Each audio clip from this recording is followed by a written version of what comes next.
The sky above Arcanis Prime burned like fire. Smoke and light twisted across space as massive ships tore each other apart in a brutal battle.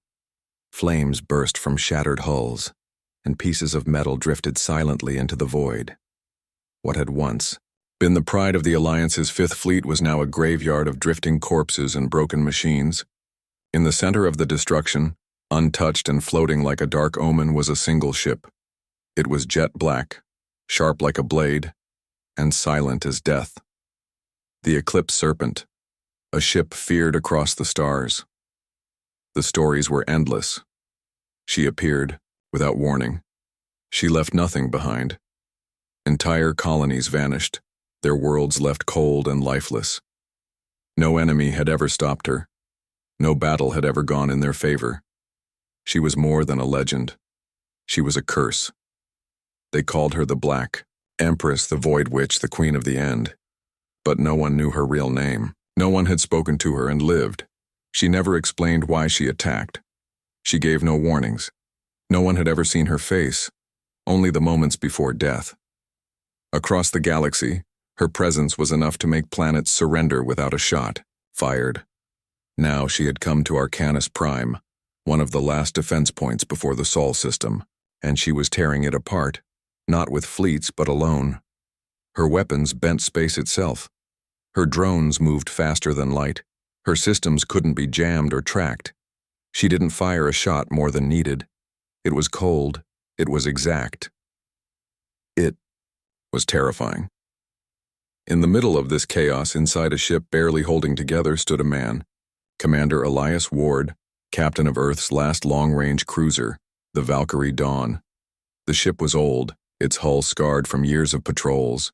It didn't have the strongest shields or the fastest engines, but it had a crew that refused to give up, and a commander who had fought through hell. Elias stood on the bridge, calm and quiet, while his officers around him shouted updates and warnings. The main screen showed the black ship in the distance, moving like a predator through a field of broken metal and dying stars. The Empress was heading straight for them. "Sir, she's coming our way," whispered Lieutenant Riva, her voice shaking. Should we retreat?" "Retreat?" Elias said, his voice low but clear. "We're still breathing, aren't we?" Riva hesitated. "Yes, sir, but she just destroyed 30 ships in under 10 minutes. She crushed the Titan-class dreadnought Solar Fang like it was nothing. No one's ever stopped her. Not once." Elias stared at the black vessel as it slid closer on the screen. "She expects us to run, everyone else always does." Riva looked at him with wide eyes. "You're not seriously thinking of—" "Set a course," Elias said, cutting her off. Full burn, straight at her. Gasps filled the room. A few officers froze in place. Others thought they had misheard, but Elias didn't flinch. He looked like a man who had already accepted death but chose to face it on his feet. Riva blinked. "Commander, if we go at her head-on, we won't last 10 seconds. That's 10 more seconds than anyone else has had. Let's see what she does when someone doesn't fear her." And with that, the order was given. The Valkyrie Dawn turned, engines roaring, and charged straight toward the heart of destruction. Around them, debris floated like drifting bones. The remains of lost ships passed by in silence.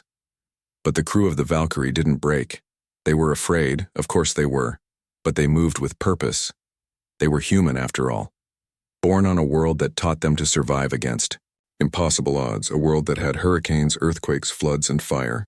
A world that had trained them through centuries of war and loss to keep going no matter what stood in front of them. And now, that stubborn fire was heading straight for the galaxy's most feared killer. Not to win, not to die, but to look into the darkness and say, "We are not afraid of you." And somewhere inside the black ship, the Empress turned her gaze toward them and smiled.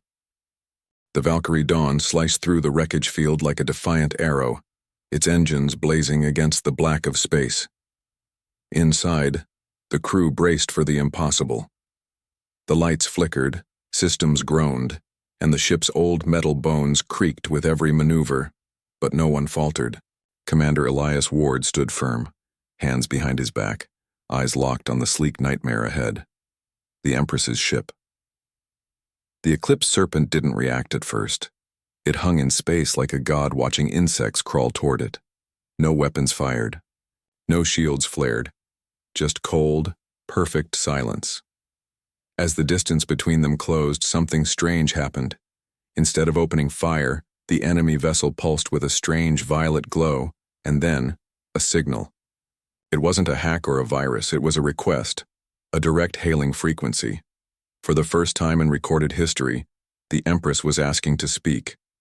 The bridge of the Valkyrie fell silent. Even the hum of the engines seemed to quiet.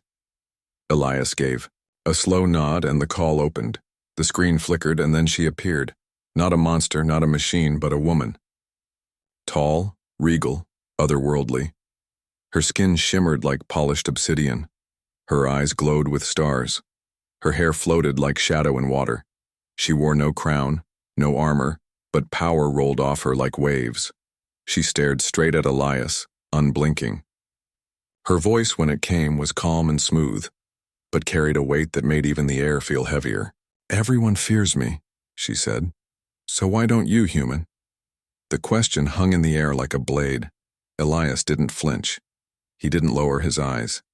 He stepped closer to the screen, looked straight at her, and answered with quiet, "Steel. Because I've seen worse than you." Her eyes narrowed, not in anger but curiosity. "Worse?" she echoed, as if testing the word. "You speak as if you understand fear." Elias nodded. "I do. I've watched cities burn. I've pulled friends from rubble. I've heard the screams of dying children. I've felt helpless, hopeless, but I kept standing. That's what humans do." The Empress tilted her head as if looking at a strange, fascinating insect. "You confuse recklessness for bravery. You charged me knowing what I've done." Elias stepped forward again, his voice steady. "No, I charged you because someone had to. Because if we all run, then you win. And I'm tired of watching monsters win." For a moment she said nothing. No threat, no fury. Only silence. Then, something unexpected happened. She smiled. Just a small, cold curve of the lips. "You are unlike the others," she said almost gently. "They cried. They begged. They cursed me. But you walk toward me. You remind me of something I thought extinct." Elias raised an eyebrow. "And what's that?" Her eyes flickered. "A worthy opponent." The screen snapped off, cutting the link. Alarms blared instantly. Her ship's systems lit up like a star going nova. Weapons activated, shields pulsed. Drones launched from hidden bays and swarmed forward like a silver tide. But now the Valkyrie was ready. Elias barked orders like a man possessed. The crew moved with speed and fury. Missile pods fired. Decoys launched.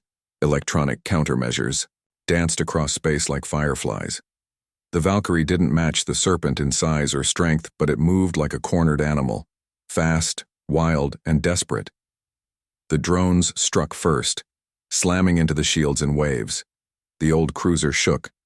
Under the assault, sparks flying across consoles. But then the humans struck back. Riva rerouted power to the railguns.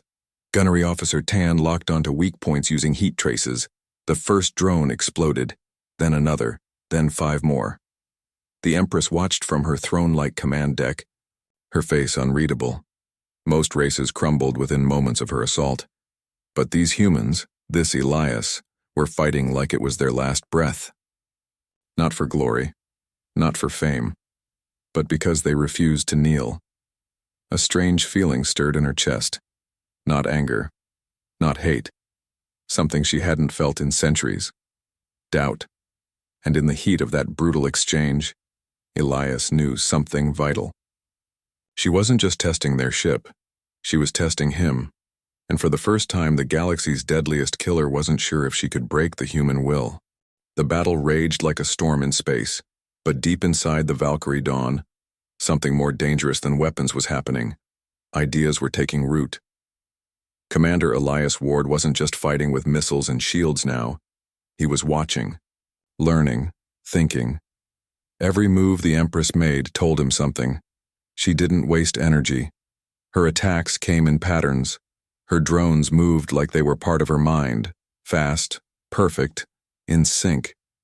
But she was still reacting, and that meant she wasn't all-powerful. She wasn't a god. She could be surprised. On the bridge, the crew worked like one body, shouting updates, fixing damage, rerouting power. Sweat ran down faces, smoke filled the air, and warning lights turned everything red. But no one gave up. Elias called out for full power to the engines, and they dove between burning wreckage, twisting through clouds of debris, using shattered enemy ships as cover. The Empress's drones followed, swarming, but Elias was ready. "Now!" he yelled, and a cluster of magnetic mines launched from hidden compartments. The pursuing drones raced through them. 3 exploded instantly, 2 more disabled, spinning, off into the void. That moment of chaos gave the Valkyrie a breath of space, just enough to angle toward the Serpent and fire its heaviest railgun. The slug hit the Empress's ship, not hard enough to break the hull, but enough to leave a scar. A small one. Still, it was the first wound she had taken in decades. In her throne room, the Empress stared at the tiny damage reading on her screen. Her face didn't change, but her mind spun. This shouldn't be happening. This ship, this commander, this species, they shouldn't be able to touch her. Yet here they were, bleeding her black steel with nothing more than old earth metal and fire. And the man behind it all, Elias Ward, was still standing. He had no special powers, no ancient tech, just a human mind, trained by war and sharpened by loss. She watched him through hidden feeds, studied his face, calm under pressure, sharp eyes, quick to adapt. His crew believed in him, deeply.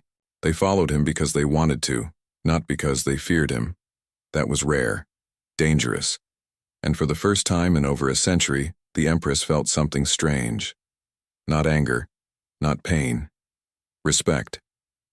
Back on the Valkyrie, the situation grew worse. Shields were failing. Life support was unstable. The engines coughed like dying beasts, but the crew kept pushing. Elias knew they couldn't win this way. It didn't matter how brave they were. Eventually, the Serpent would finish them. So he changed the plan. "We board her," he said. Shock ran through the crew. Riva stared at him like he'd gone mad. "Sir, that's suicide." Elias nodded slowly. "Probably. But we need to know what she is, what she wants. And she opened a channel before. She wanted to talk. That means there's still something inside her that listens." It was risky, insane. But it was also the only shot they had left.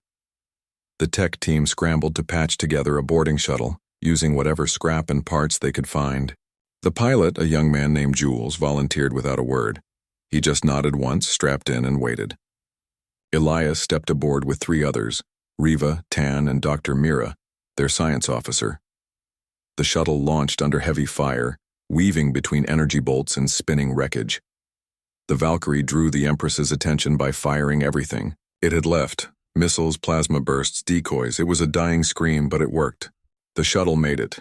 They slammed into a side port on the Eclipse Serpent, forced it open with cutters, and stepped inside. The air was cold, silent, too clean. The halls were dark, lit only by pulsing violet lights. No crew, no noise. Just a strange hum like a heartbeat hidden deep in the walls. As they moved through the ship, weapons raised, they saw no signs of life, but plenty of signs of war. The walls were marked with symbols from lost civilizations, names long forgotten, carvings that spoke of power, of hunger, of loss.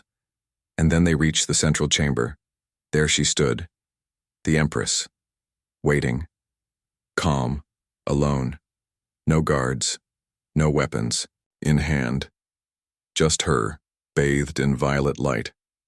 She looked at Elias and said again in a voice soft and dangerous, "Why aren't you afraid of me?" And Elias, staring into the eyes of the galaxy's greatest killer, simply answered, "Because you haven't given me a reason to be yet." Elias stood firm, eyes locked with the Empress's, though his heart pounded in his chest. Behind him, Riva, Tan, and Dr. Mira tightened their grips on their weapons, every nerve screaming danger, but no one made a move.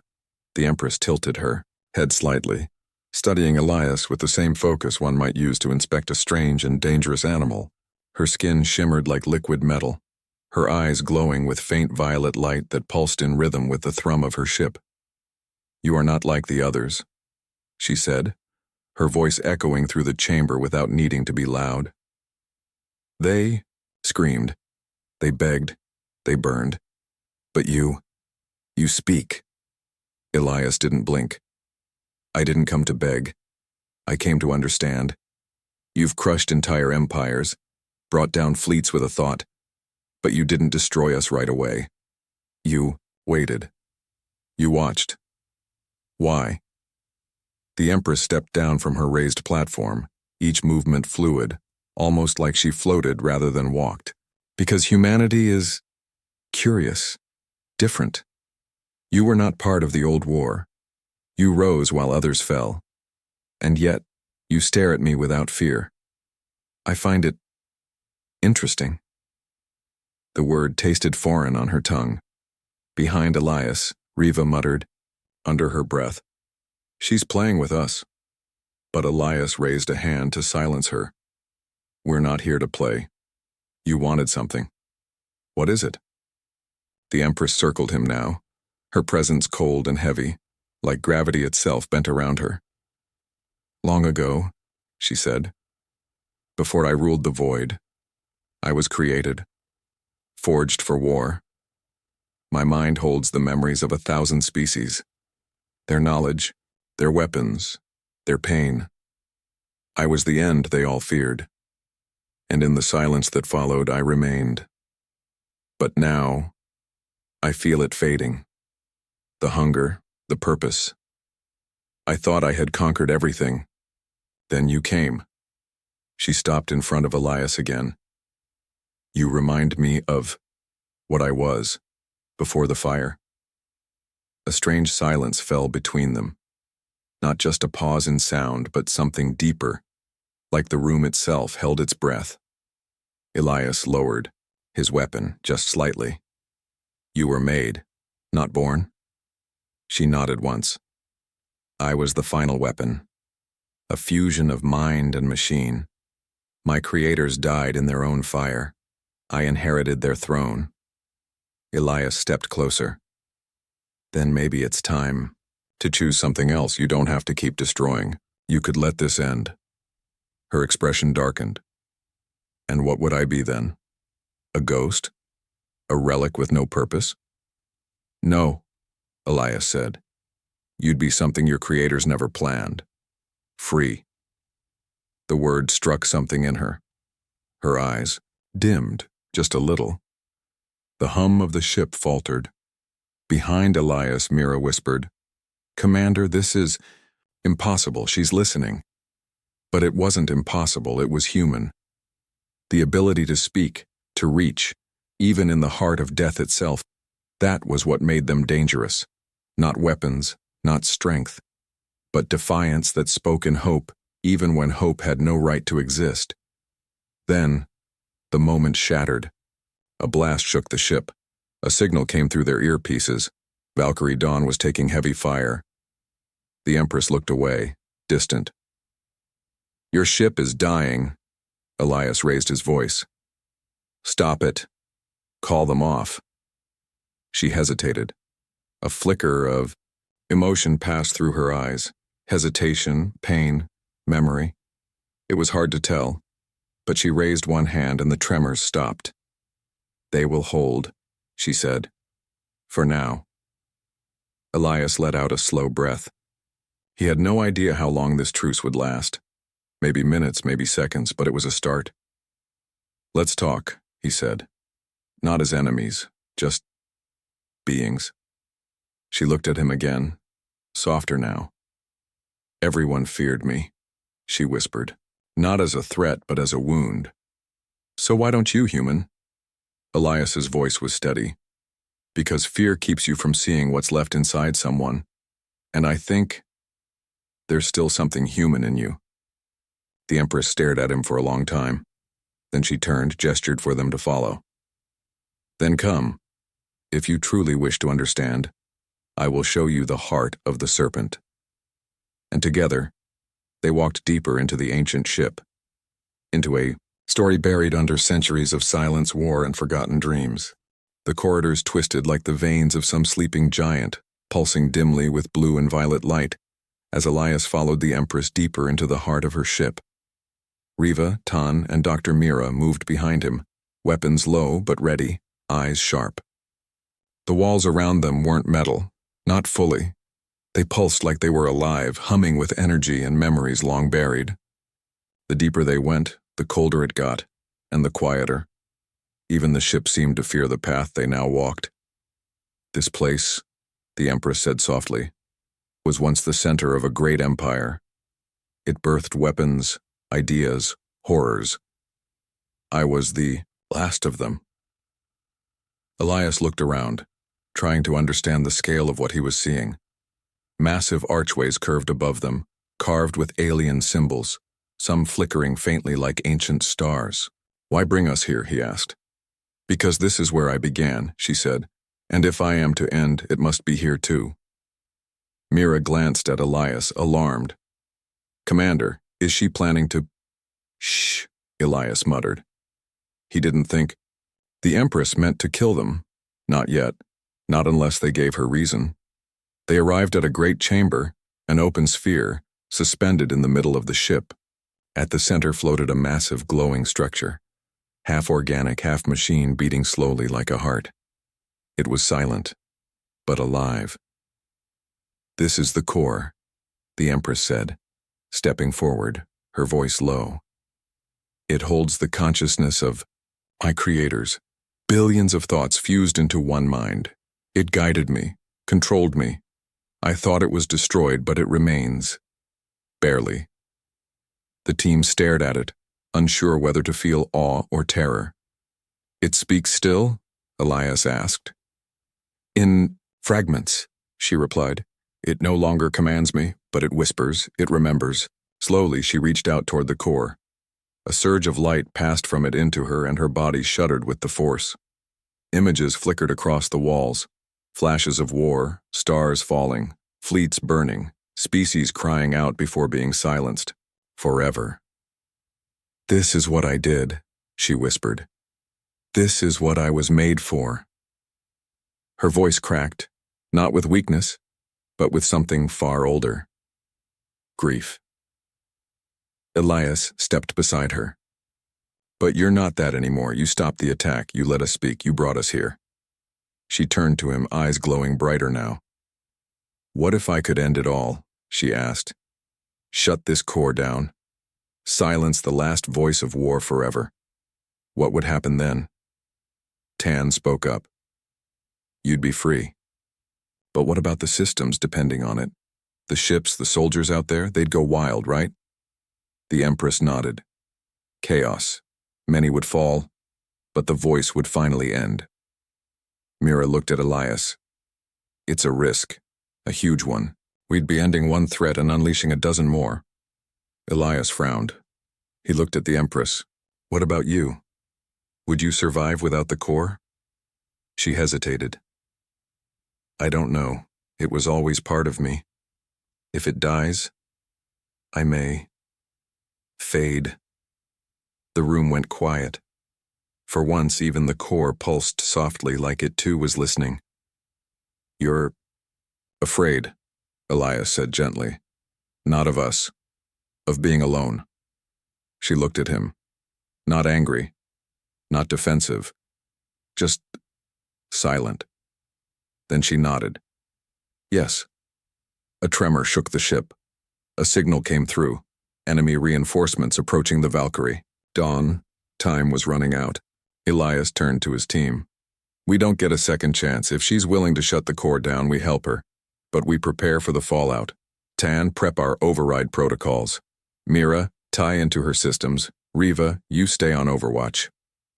The Empress raised an eyebrow. You would help me, even if it might kill me. Elias met her eyes. You asked why I don't fear you. It's because I believe something inside you is still fighting to be more than a weapon, and that deserves a chance. The Empress said nothing, but slowly turned back to the core. Her hand hovered above the controls, ancient, alien, humming, with buried power. With one last look at Elias, she whispered, "Then let the galaxy hear silence once more." And she placed her hand on the panel. The core began to dim. Lights died. Voices fell quiet. Across the ship, systems began to fail. But the team stood beside her, ready for whatever came next. The lights dimmed to a dull red glow as the core's last pulses slowed, like the final heartbeats of a dying god. The Empress trembled, her body swaying, face pale and drenched in cold sweat. She didn't scream or fall. She simply stood there, silent and still, holding on as the energy drained from her like water through broken glass. Around her, the chamber shook gently, not with rage, but with release. Elias caught her elbow to steady her. She looked at him with eyes no longer glowing, just gray and human-like, wide with exhaustion. "It's done," she whispered. A low hum rolled through the ship's structure, then silence. For the first time since they had entered her ship, it was quiet, not dead, just free. Then alarms rang across their comms. Outside, chaos bloomed. Dozens of warships once bound to the Corps' commands had gone rogue, their captains confused or enraged. Some powered down. Others opened fire without orders.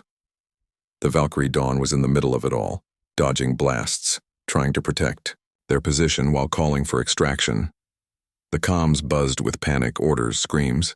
They had triggered the storm. Tan swore under his breath, trying to reroute shield protocols through his wristpad. They're tearing each other apart, out there. It's like the chain of command just snapped. Mira looked pale. That's exactly what happened. That core wasn't just a mind. It was a spine, and now it's gone. Riva scanned her display. Some of these ships still recognize the Empress's signature. If she speaks, maybe they'll listen. But when Elias looked at her, she seemed barely able to stand. Her body flickered with faint energy surges, like a failing engine. "Can you do it?" he asked quietly. "Even if just long enough to call off the worst of it?" She met his gaze, then nodded slowly. "I will try." They hurried to the central control ring, where an ancient comm interface glowed faintly. Mira tapped into it, syncing the Empress's neural signature with the ship's transmission relay. "You'll have one shot," she said. "No room for error." The Empress stood tall, or tried to. Her body strained, every word a weight, but her voice rang out like a calm flame over the chaos. "This is the Empress. You are no longer bound. You have a choice. Stand down. Do not fire unless fired upon. Let the bloodshed stop." Her voice was tired but strong, and across the stars some listened. Ships powered down. Weapons were lowered. Others ignored the call, charging toward targets blindly, lost without the Corps' presence. One of the rogue cruisers, a heavy dreadnought, locked onto their ship, priming a rail beam that could crack a planet's crust. Mira screamed over comms, "Elias, we need to move, now!" But their own ship, the Valkyrie Dawn, had moved too close, trying to shield the Empress's vessel. It couldn't get out in time. Elias made a decision. He turned to the Empress. "Can your ship take that hit?" "Not without losing this chamber," she said. "And me with it." He nodded, then pulled her into a protective stance, activating his own body shield. Primitive by her standards, but better than nothing. "We hold here. We survive. That's the order." Tan and Riva took defensive positions, bracing for impact. The dreadnought fired. Light consumed everything. The sound was thunder made real, echoing through their bones. For a moment, Elias thought it was over. But when the glow faded, they were still there. Bruised, but alive. The Empress's ship had thrown up a final defense, a shield made from the last flickers of core energy. One last gift. It failed seconds later, but it had done its job. The dreadnought, perhaps realizing what it had nearly done, retreated. Or maybe it simply didn't know what to do without orders. The battlefield calmed, not silent, but calmer. Ships slowed. The storm began to break. Elias stood over the Empress, who had collapsed to her knees, breathing hard. "You did it," he said.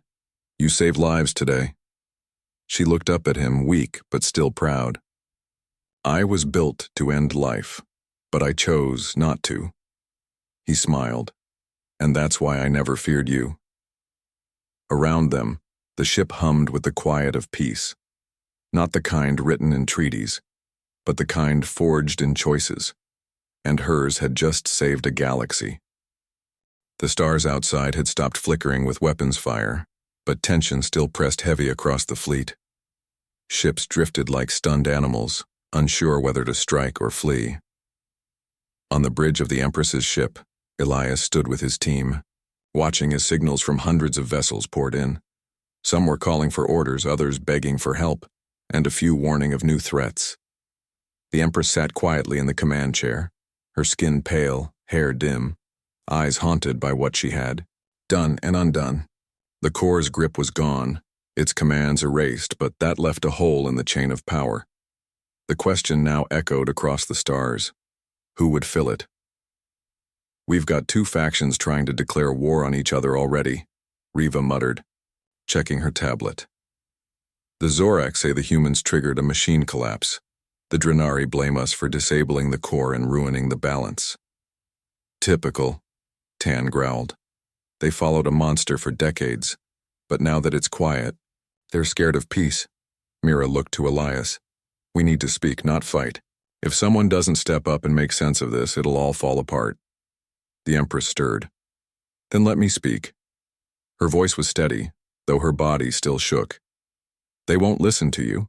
You're human. But they remember me. They fear me." Elias nodded.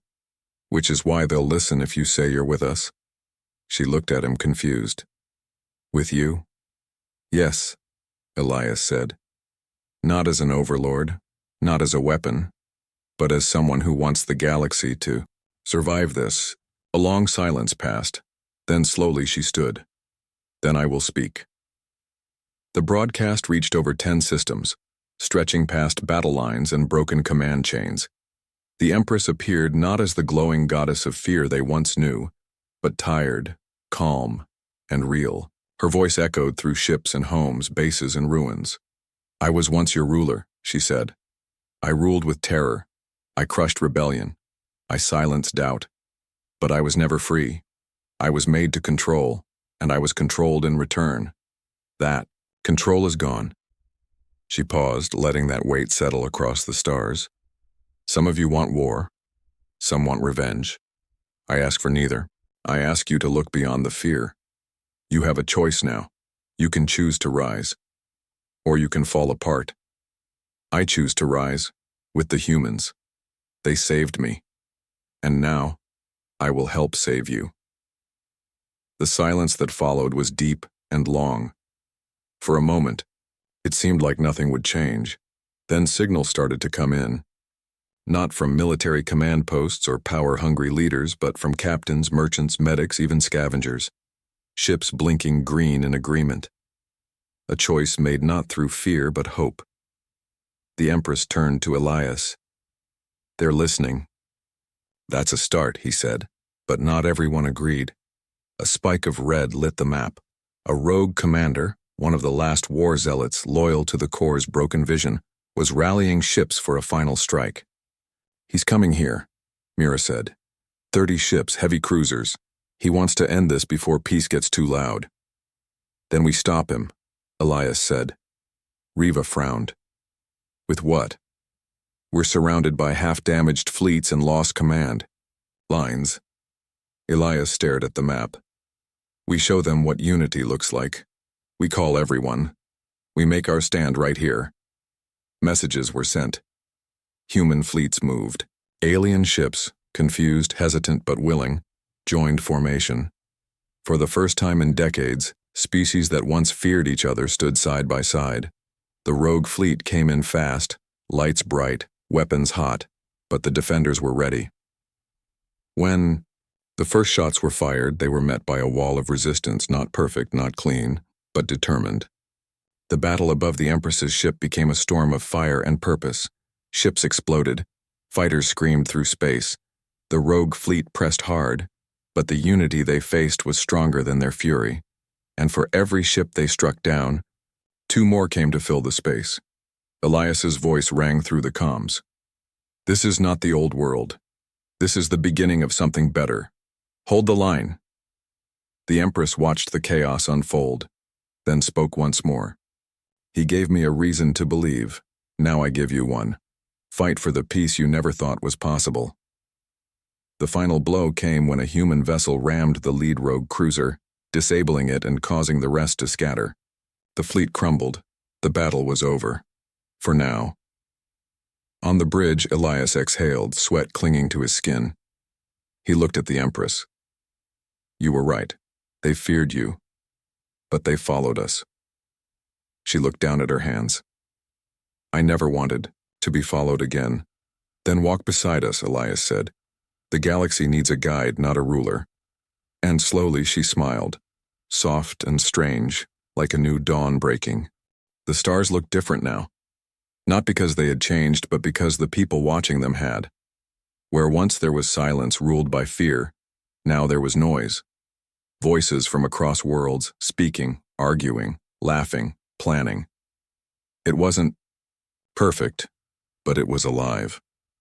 On the old warship that had once carried the Empress of Terror, now refitted as a neutral flagship for peace talks, leaders from across the galaxy began to gather. Human commanders, alien diplomats, pirate lords turned cautious allies, even old enemies, all stepped onto the same deck for the first time. Elias stood at the edge of the platform, watching them come. He wore no medals, no armor, just simple clothes. He didn't need to look powerful. He had already proven something more important, that humans didn't just survive, they changed things. The Empress stood beside him. She still moved like a weapon, graceful and alert, but the edge in her eyes had dulled. She had taken no throne, claimed no title. Instead, she became something no one expected. A bridge. Some still feared her. Some hated her. But most listened, and more began to understand. She had bled for the galaxy, not through wounds, but through shame, choices, and the long road of redemption. Inside the hall, voices rose and fell as debate flared. The Drenari argued with the Zorak. The Hydrex demanded reparations for centuries of oppression. The humans, led by Elias and Riva, offered help, not as saviors, but as allies. Tempers boiled but didn't explode. Progress came slow, like melting ice.